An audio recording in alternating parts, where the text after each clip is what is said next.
Olá, eu sou a Mônica, você está no meu canal literário, o próximo livro é o melhor. Desde já eu peço, se você não é inscrito, clique no botãozinho para se inscrever, ative também as notificações, assim, todas as vezes que eu lançar um vídeo novo, você saberá. Curta esse vídeo, comente também, deixa um recado aqui para mim, se você gostar tanto assim desse conteúdo e quiser me ajudar no engajamento, compartilhe no zap com uma pessoa amiga, aquela pessoa que você sabe que gosta de livro, de literatura e de programas culturais. Através dessa tua ajuda, através desse teu engajamento, meu canal vai crescer. Se você não me segue no Insta, segue lá, @mmonica_carneiro, assim mesmo, com 2 M's, com 2 C's. Entre outras coisas de minha rotina, eu falo sobre livros. Vou deixar na descrição do vídeo o meu Scooby, caso você queira me seguir nessa rede literária. Deixarei também minha wishlist com os livros desejados da Amazon, caso você queira me enviar um livro de mimo. E deixar a recomendação, caso você for adquirir algum livro pela Amazon, procure o link de algum canal associado, assim você vai estar ajudando algum produtor de conteúdo digital, tá bom? Hoje vamos com Vida, Opinião, Resenha desse livro maravilhoso, Irmãs da Revolução, um livro de coletâneas de ficção especulativa com enfoque no feminismo.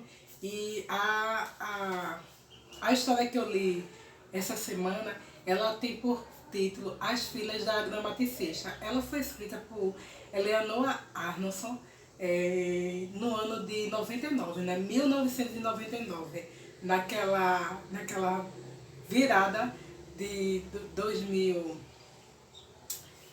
1999 para 2000, né? Que foi, para quem viveu como eu tinha mais ou menos 20 anos, foi um período de muita expectativa para todo mundo, porque a gente pensava que ia haver um boom do milênio, isso por causa dos computadores, que eles tinham programação de 2 dígitos, e aí nessa mudança de ano iria zerar, então se pensou que iria atrapalhar os sistemas de informação, né, de tecnologia, ia prejudicar a rede. Se pensou que quem tivesse conta bancária de repente podia zerar. Aí eu lembro no dia 31 as pessoas tirando extrato para comprovar que tinham aquele dinheiro em conta.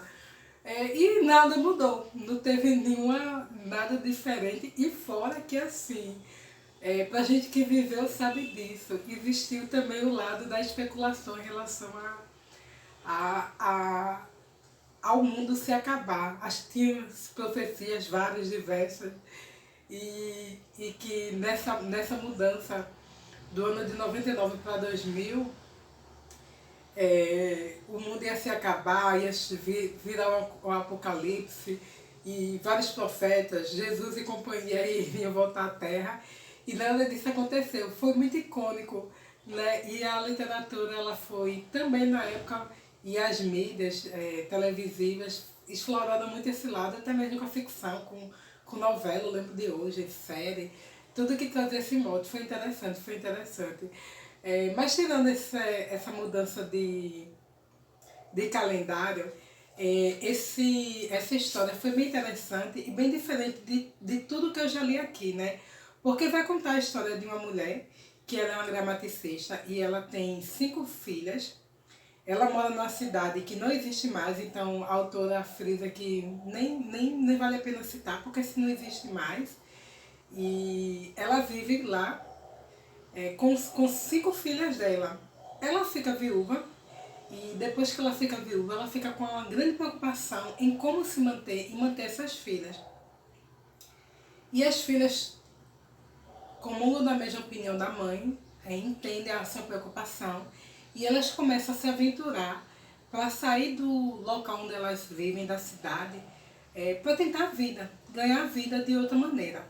E uma das filhas da gramaticista, ela vai para um reino e ela recebe uma proposta lá de casar, e através desse casamento ela ia ter uma vida confortável, ela iria deixar de ser um peso a mais para a mãe, porque a mãe que tinha que sustentar 5 filhas, agora com a partida dela e com o casamento dela nesse reino, ela iria só sustentar 4, e aí ela se aventura e dá tudo certo, né? E a autora, ela frisa a solidez dessa relação da filha da gramaticista com esse cônjuge.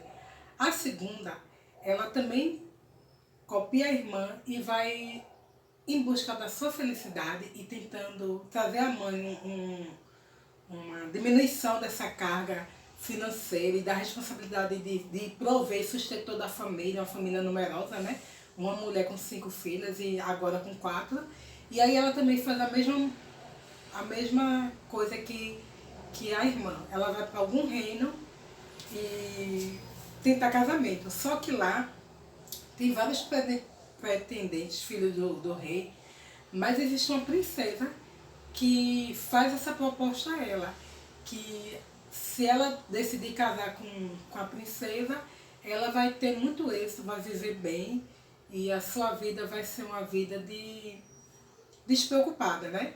E aí, essa segunda filha, ela decide casar com essa princesa, né? E aí a autora, ela mostra essa mudança dentro da primeira relação, da primeira filha, quando casa com um casamento convencional, dentro do aspecto de solidez. E a outra já é uma ruptura total, né? Um relacionamento homoafetivo e com ênfase mesmo nessa mudança, nessa ruptura de padrão. A terceira filha, ela também vai nesse mesmo encalce e se aventura num casamento, só que um casamento com menos preocupação e aí dentro de uma sutileza ela também vai embora do aprochego da mãe e vai viver a vida. A quarta filha, ela não acredita muito nessa coisa de casamento, né? E aí ela entende que ela como pessoa, ela pode viver a sua individualidade, ela pode estudar, trabalhar, e aí ela decide ficar solteirona.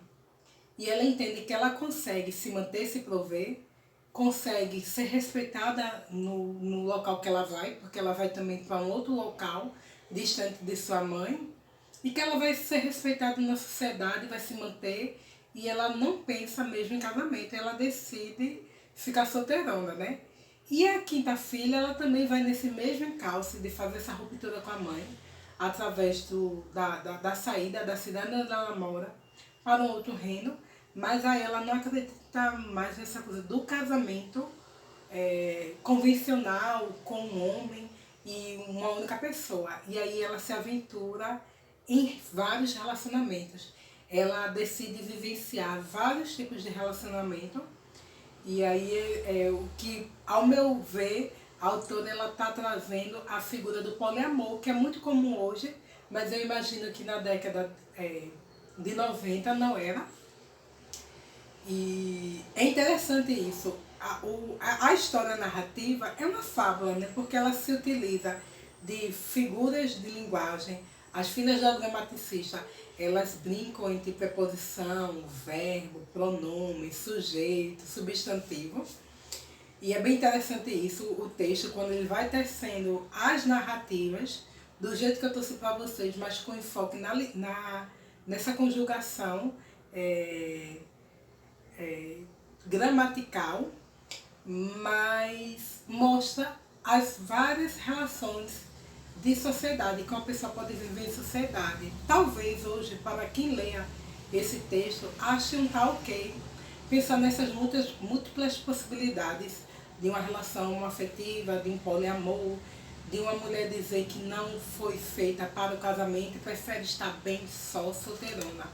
Mas se a gente pensar na sociedade durante décadas e milênios, não foi assim, né? A mulher, ela nunca foi, de fato, autônoma no sentido de ter o direito de decidir sobre si, sobre suas escolhas, sobre seu corpo, sobre sua vida.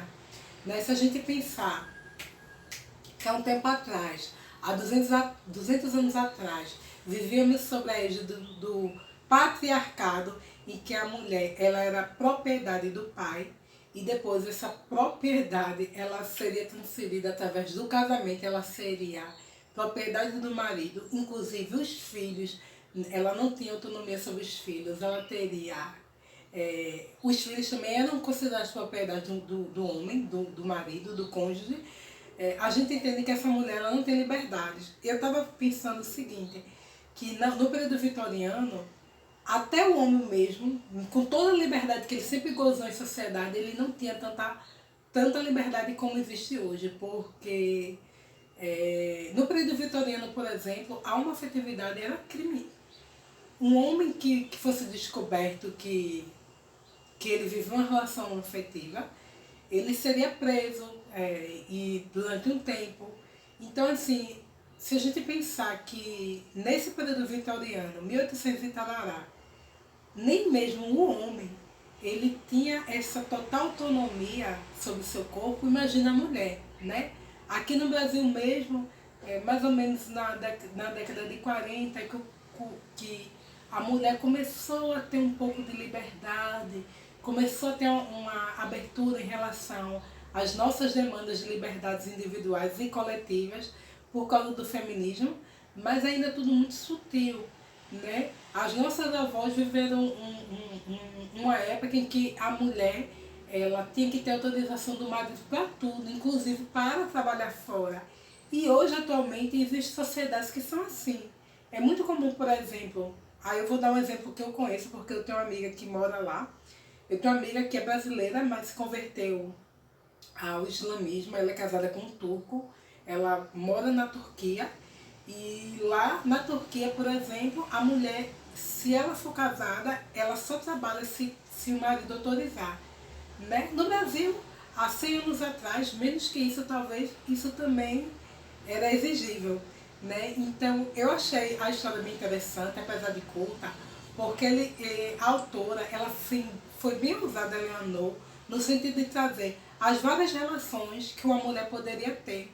E principalmente no segundo caso, com a segunda filha da gramaticista, é bem evidenciado isso quando ela decide casar não com o príncipe, não com o filho do rei, mas com uma das suas filhas, com a princesa.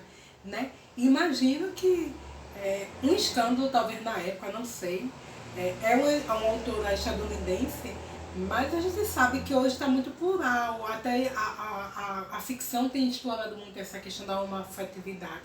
Mas na década de 90 não era tão aberto assim, mesmo nos Estados Unidos, né? Então eu achei bem diferente, bem inovador.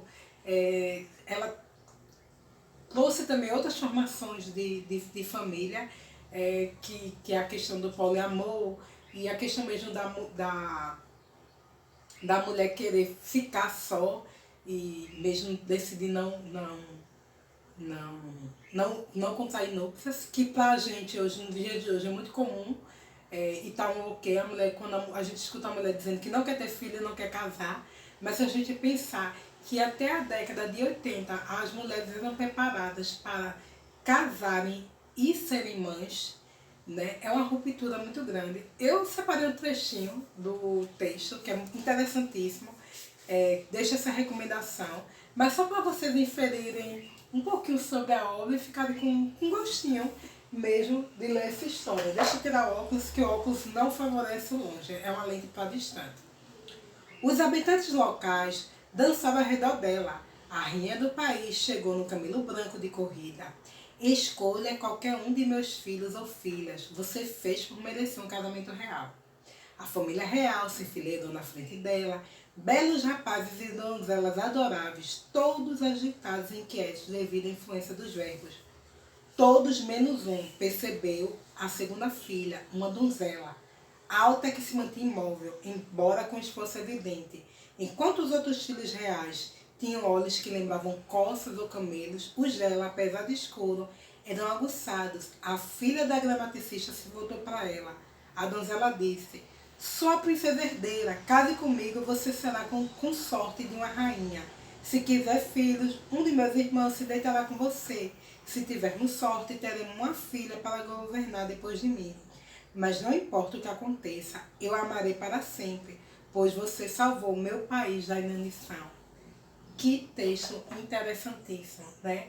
Eu acho que a partir dessa segunda filha da gramaticista fica mesmo evidenciada o quanto a Eleanor ela quer trazer essa ruptura, né, de formação de família, de relações afetivas, para mostrar o empoderamento da mulher e a liberdade, a autonomia que ela deve ter em relação às suas escolhas, tá bom? Então, era isso, foi, eu acho, hoje bem curtinha a história, mas eu queria realmente compartilhar com vocês, porque eu achei bem diferente, meio ousada, e eu acho que a ficção especulativa, ela tá aí pra isso, ela pra gente pensar um pouco fora da bolha, tá bom? Obrigada pra quem assistiu e até a próxima. Tchau, pessoal!